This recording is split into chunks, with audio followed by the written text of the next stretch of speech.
What's up guys, XM360 here, and in today's video I'm going to be reviewing the DBPOWER UDI U842 Predator drone. So, some of you may remember a couple years back I reviewed Parrot's jumping drone, but I've never reviewed an aerial drone before, so this is going to be pretty cool for me, because not only have I never reviewed one, I've never even actually used one personally, so I am pretty excited to do this one. So you can find this on Amazon for about $170, and it does ship with Amazon Prime, so if you have Prime you can get it with 2-day shipping. As far as I know, it only comes in this black and orange color, and it does come with 2 batteries as well. Some of the features: it comes with a 2.4 GHz remote controller, 2 1000 milliamp lithium ion batteries, a USB charger, a 4 GB micro SD card for the video camera, and this thing does have a small video camera installed. I believe it is 720p for the video quality. And additionally, with the remote controller, you can also use your phone as a remote, and you can hook up to the drone's video camera, so you can control it via your phone instead of the remote controller, and while you're controlling it you can also use the live video feed from your phone, and you can also view the video feed in a virtual reality mode where it splits it so you can use it on a VR headset. So a lot of really cool functions with this one. Instruction manuals are in English, which is always a plus, and there are some quick user guides and then a full user guide. Now, one important thing to note is that this isn't going to be a getting started video or a setup video, because this video would end up being too long. It's not really something that's necessarily just take it out of the box and start using it. I will need to look at the instructions a bit and kind of figure things out, so this is going to be strictly a review and my thoughts on this product and kind of demonstrating it and testing it, but I'm not going to do a full setup guide in this video. I will, however, answer any questions about the setup that you have in the comment section down below. So it comes with 2 of these little batteries that are 1000 milliamps, and they advertise, and this is kind of one of the cons about this, they advertise a flying time of around 9 minutes per battery, and then it takes, I believe, 150 minutes to charge each battery. So because those batteries are so small and small capacity, you don't get a whole ton of flying time, but hopefully that's under spec'd, and maybe when we get out there and start using it, it'll be a little longer. The drone itself is made of full plastic, and it does feel very lightweight. It doesn't feel like hollow or very low quality, but it definitely does feel lightweight, and it is pretty much an entire plastic construction. And they do include some spare propellers and some spare parts too if you ever have one break. And on the very bottom you'll see that little 720p camera. And on the back of that little camera module there is a place to insert the micro SD card, which they do include a 4 GB one with this, and then there's a little antenna on the back of the camera too. And that camera, the angle of it, that's not adjustable by remote or anything. You would have to adjust that by hand to whatever angle you want it to be at. And removing the battery is pretty simple. You just pull it out on the very back and then you unplug it. It comes with one already in the drone and then one spare. And like I said previously, they are each 1000 milliamps. So once you take the drone out of the box, the first thing you have to do is attach all of the 4 propeller guards, and those are pretty self-explanatory. You're going to see me try to put this one on upside down here to start, but if you're not sure how to install those, refer to the instruction manual, but they are pretty easy to put on there. And then you just have to put on the 2 stands on the very bottom of the drone, and that's a one-time thing. I mean, unless you want to take them off and put the drone back in the box exactly like it was shipped. But for me, I just put this all together and then I leave it with the propeller guards and the stand on there. And that's about it for the setup of the drone itself. As far as the parts go, all the propellers are already on the drone. Besides that, all that's really left to do is to put the batteries inside the remote control. I believe it takes 4 AA batteries, and to attach the little phone piece on the top of the remote. I would also insert that little micro SD card that is included into the drone so that if you want to record you can. And I would brush up on the instruction manual a bit, because you want to know all the features before you start using this. Now, their Amazon advertisement says that the weight of the drone is less than 0.51 pounds, so no FAA registration is required.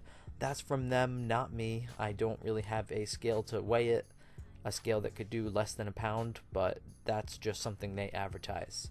So I'm now going to move on to actually testing the drone outside, and this footage you guys are seeing right here, this is kind of like, I'm still in the warm-up phase. I've been using the drone for a day or two, and me and my father here, we don't necessarily know everything we're doing quite yet, so we are still very unexperienced when it comes to maintaining altitude and whatnot, but we did a pretty okay job. You will see some bloopers where you probably crash it a couple of times, but this thing was a lot of fun, and after a day or two we got the hang of it pretty well. There is no like maintain altitude feature that I'm aware of anyway. You do have to manually do that with the joysticks going up and down until you find equilibrium based on the wind and whatnot. And there's also no return home button. You do have to manually bring it back to yourself. And right here you see we are using the radio remote, but I also have my phone hooked up there for a video feed, and on that phone you do see that there are two little joystick options. If I wanted to control it with that, I could as well. But after using both of them, I definitely prefer using the normal remote control. The phone, because it operates off of a Wi-Fi signal that is produced by the drone itself, has a very limited range of, if I had to guess, maybe around 50 feet, whereas the radio remote can go much further. So I do prefer to use the radio remote, but I do mess around with the phone when I want to do the first person view. And that's what the FPV in the name and on the box stand for. I believe it's first person view.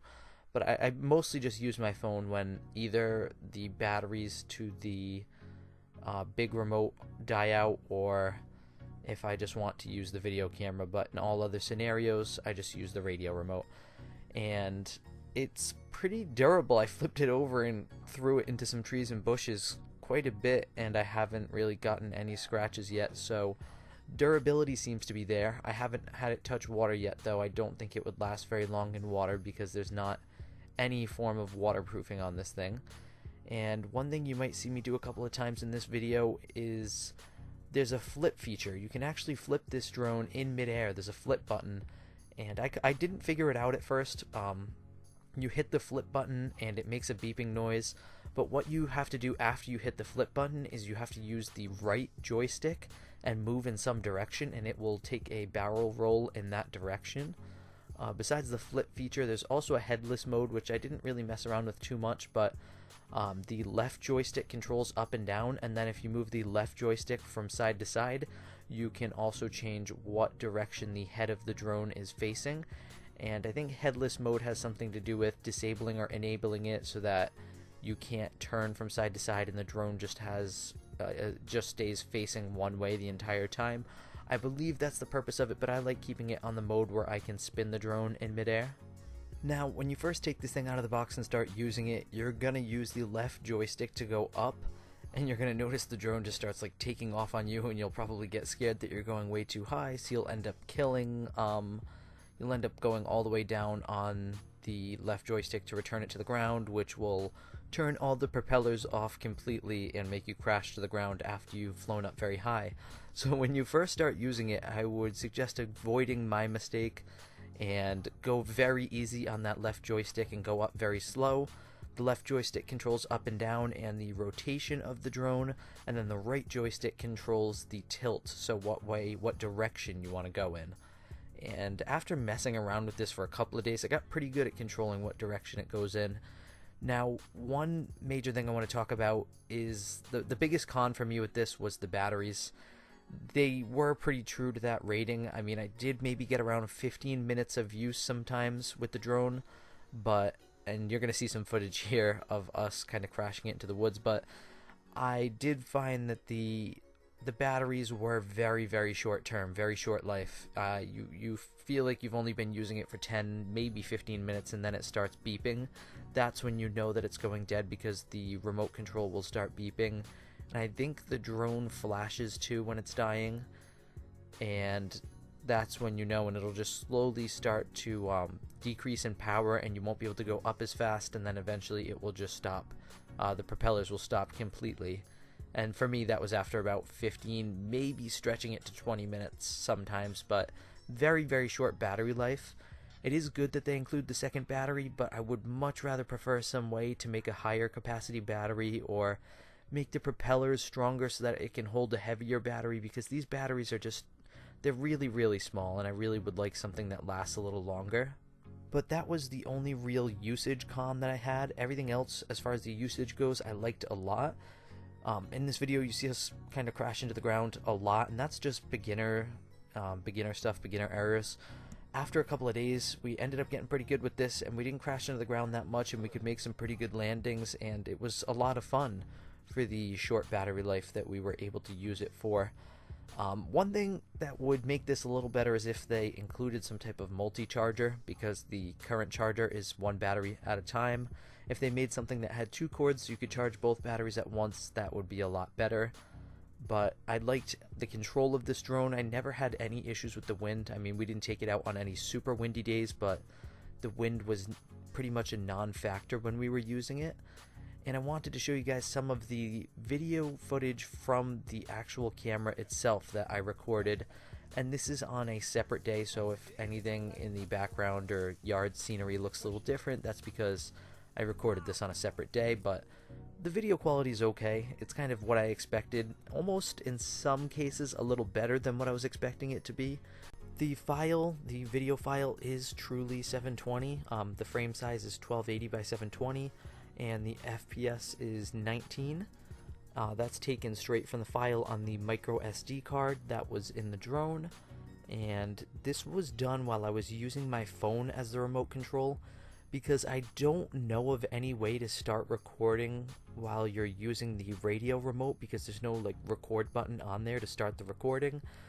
Maybe there is some way to do it that I don't know of, but as far as I know, the only way to do it is to control the drone with your phone, hook up to the Wi-Fi feature, and then hit the little record button while you're using the drone.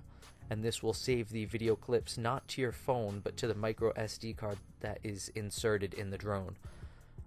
This camera also appears to have a nice little auto light feature. When I enter like a dark area, like deep in the grass, it will adjust the lighting so that I am able to see.